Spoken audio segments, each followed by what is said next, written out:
Hello friends, this is Dr. Gurpreet and today I am going to share an acute case with you. ये case एक 5 years old child का है जिसकी chief complaint थी high grade fever along with the constant cough. तो बच्चे को 103 बुखार हो रहा था और उसको बहुत ज्यादा खांसी थी। एक दिन पहले से ही उसके सारे सिम्टम्स स्टार्ट हुए थे। तो उसके बाद इंक्वायर करने पे जब बच्चा क्लिनिक पे आया था तो द चाइल्ड वॉज स्माइलिंग। तो उसके अलावा उसमें बच्चा बहुत हाई ग्रेड फीवर होने के बाद भी आराम से नहीं बैठा था। वो कभी इधर जा रहा था, कभी उधर जा रहा था। तो he was constantly running and moving here and there. उसके अलावा उसमें क्या था कि वहां पे बच्चा जितनी चीजें पड़ी थी टेबल के ऊपर, whether it was my stethoscope तो और बीपी ऑपरेटर्स या लैपटॉप, तो वो बच्चा हर एक चीज को टच कर रहा था, बार बार मेरे से क्वेश्चंस पुट कर रहा था। He was asking questions to his mother also कि मम्मा इसको क्यों यूज करते हैं, doctor what is the use of this stethoscope, आप क्या कर रहे हो इससे। तो मतलब वो बहुत ज्यादा क्वेश्चंस पुट कर रहा था उस फीवर की कंडीशन में भी। तो उसका नेक्स्ट जो मैंने उसमें बच्चे में ऑब्जर्व करा था कि एक तो वो टिक के नहीं बैठा हुआ था, बहुत ज्यादा हाइपर एक्टिव था। और जब मैं उस बच्चे से उसका नाम वगैरह पूछ रही थी तो मैंने उस बच्चे से पूछा कि बेटा आपका क्या नाम है। तो जैसे whatever ABC name is, my name is Mehnar. I said okay. तो मेहनार आपको क्या प्रॉब्लम आ रही है? मुझको कुछ नहीं हुआ।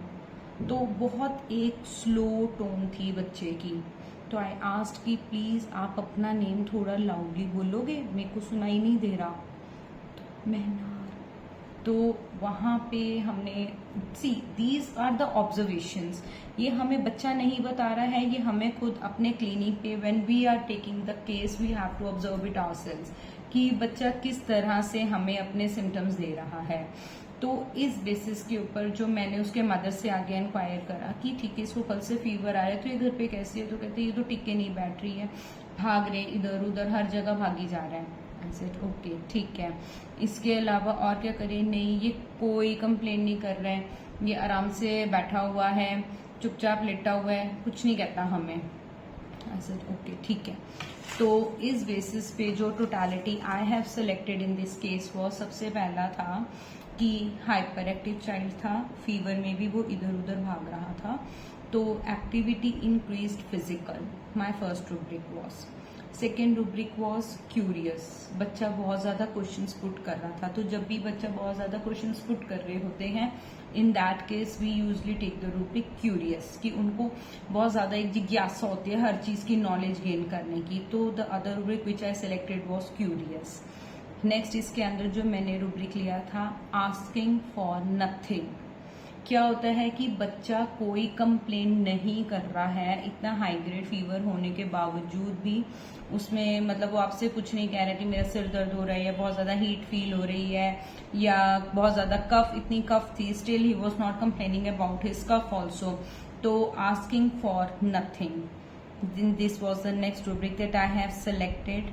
एंड बहुत ज्यादा बच्चा जो था वो क्लिनिक पे बहुत चीयरफुल था, हंस रहा था, इधर उधर गाने गा रहा था, बहुत ज्यादा बातें कर रहा था। तो सिंगिंग चीयरफुल मूड था उसका। तो इस बेसिस की जो मैंने टोटलिटी ली थी तो आई हैव प्रिस्क्राइब, एक इसमें रूब्रिक जो मैंने और यूज करा था दैट वाज स्पीच स्लो। तो the medicine that came was hyoscyamus. तो I gave him hyoscyamus 30 and with hyoscyamus 30 बहुत अच्छा रिजल्ट मिला मुझे। फीवर को टाइम लगा डाउन आने में, टिल इवनिंग फीवर डाउन आ गया था। कफ को बहुत जल्दी इमीडिएट इम्प्रूवमेंट मिल गई थी, विद इन एन आवर उसकी कफ कंट्रोल हो गई थी। तो हायोसाइमस के बारे में मैं आपको कुछ जनरल पॉइंट्स बताऊंगी कि हम बच्चों के केसेस में हायोसाइमस को किस तरह से सेलेक्ट कर सकते हैं।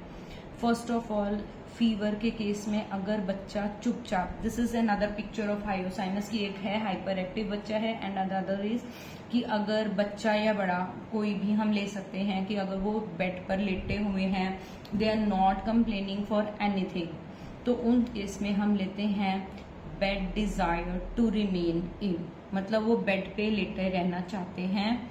आस्किंग फॉर नथिंग, कोई कंप्लेन नहीं कर रहा है, कुछ नहीं मांग रहे हैं, चुपचाप पड़े हुए हैं।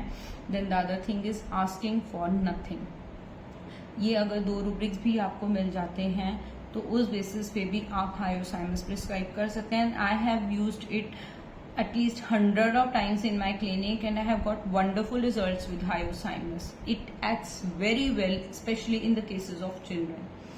इसके अलावा जो हम बच्चों में देखते हैं कि बच्चे क्या करते हैं कि क्यूरियस तो बहुत ज़्यादा होते ही हैं, बहुत ज़्यादा क्वेश्चंस पुट करेंगे, हाइपर एक्टिव रहेंगे इसके बच्चे. उसके अलावा क्या होता है, हाँ, वेरी इंपॉर्टेंट इज की jealousy children in when a new born gets all the attention. इस रूब्रिक में सिर्फ 2 मेडिसिन आती हैं, that are hyoscyamus and ignatia. लेकिन जो हायोसाइमस का बच्चा होता है, नए बच्चे के आने के बाद जब उसको पेरेंट्स की या सबकी अटेंशन मिल रही होती है, तो जो हायोसाइमस का बच्चा होता है, इसको क्या होता है, ये उस दूसरे नए बच्चे को हिट करता है. तो anger, jealousy in, kill desire to kill jealousy in. इसमें अगर हम देखेंगे कि उसको जेलसी हो रही है न्यूबॉर्न बच्चे के होने से, जिसकी वजह से वो उसको मार रहा है, उसको गुस्सा आ रहा है, और उसको वो क्या करेगा, वो कोई ना कोई मतलब देखेगा कि अभी घर कमरे में कोई नहीं है तो उसको जाके थप्पड़ मार देगा, पिंच कर देगा, या अगर वो क्रैडल में तो उसको जोर से हिला देगा. तो इस तरह से वो उनको हर्ट करने के लिए कोई ना कोई मौका ढूंढते रहते हैं.